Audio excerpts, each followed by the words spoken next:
Many years ago in the city of Ibra, there lived a young man named Emeka. Emeka was strikingly handsome, chiseled features, a deep voice, and an air that made him stand out. He was also unimaginably wealthy, houses across the country, a garage full of exotic cars, hotels, clubs, and shops. Emeka lived alone in a sprawling mansion with such high walls that strangers could not peer in. His domestic staff came each morning and left every evening, nobody stayed overnight. Emeka kept to himself. He liked order, privacy, and he never let anyone get too close. Still, the women in and around Ibra admired him, and many vied for his attention. But Emeka had a pattern. He sought young women from poor, remote villages. When the time came for him to marry, he did not choose a local bride. He traveled to a small village called Okiri and chose a bright 19-year-old named Amora. Amora was the eldest of 5 children. Her parents were subsistence farmers. Emeka lavished the family with money, a new house in the village, a small business for her father, and Amora was given to him in marriage. After the wedding, she moved to Emeka's mansion and was treated like a queen. Months later she became pregnant and the household rejoiced until tragedy struck.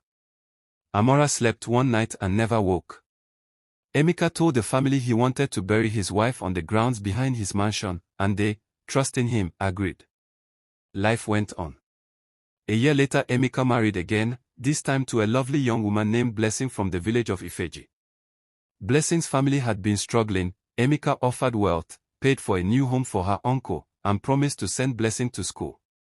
She married him, moved to the city and, like Amora, seemed happy at first.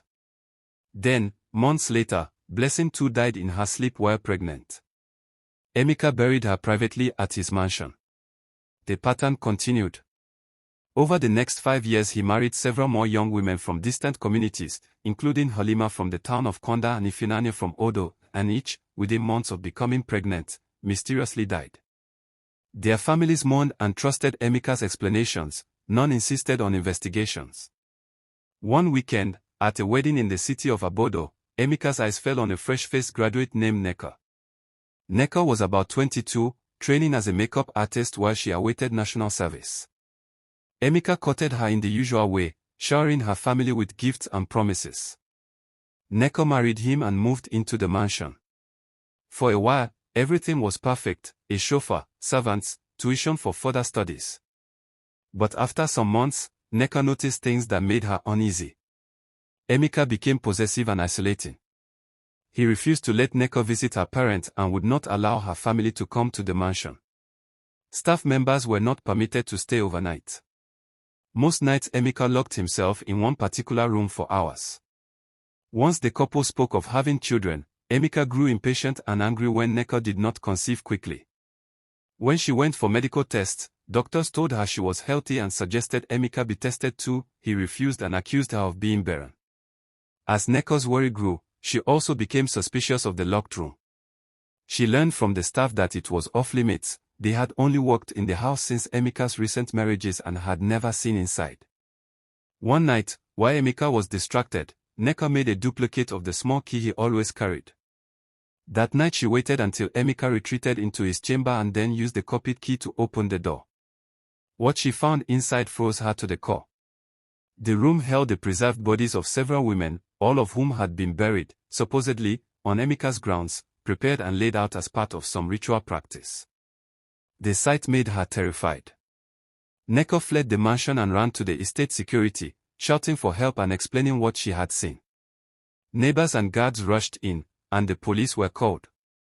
When officers searched the mansion they found the bodies exactly as Nneka described. Emeka was detained. At the police station the detective asked for an explanation. Emeka, who had been composed and private until then, suddenly confessed a dark history.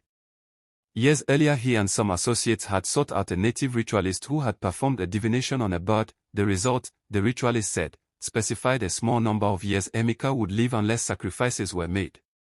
Terrified, Emeka claimed he had been instructed that the only way to extend his life and secure his fortunes was to sacrifice pregnant women he married in a particular way. He admitted that several of his wives had been taken from their families and killed as part of those rites. He had hidden their bodies in his house and buried others on his grounds. He said Nneka's discovery had ruined his chance for one final, decisive ritual.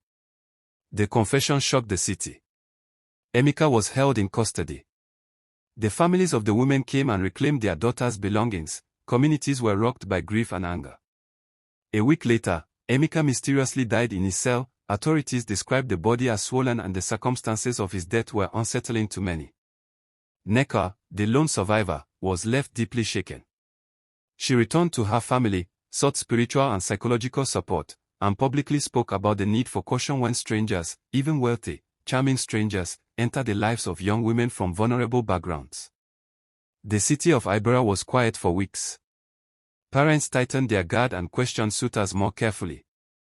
The story became a cautionary tale across the region. Moral lesson. 1. Wealth and charm are not substitutes for character. Always investigate and verify before trusting someone with your life or the lives of your loved ones. 2. Families and communities must ask questions, demand accountability, and refuse to be blinded by gifts when a young person's safety is at stake. 3. Isolation and secrecy are red flags. Relationships built on control and seclusion often hide abuse. Thanks for watching. Please subscribe to my YouTube channel.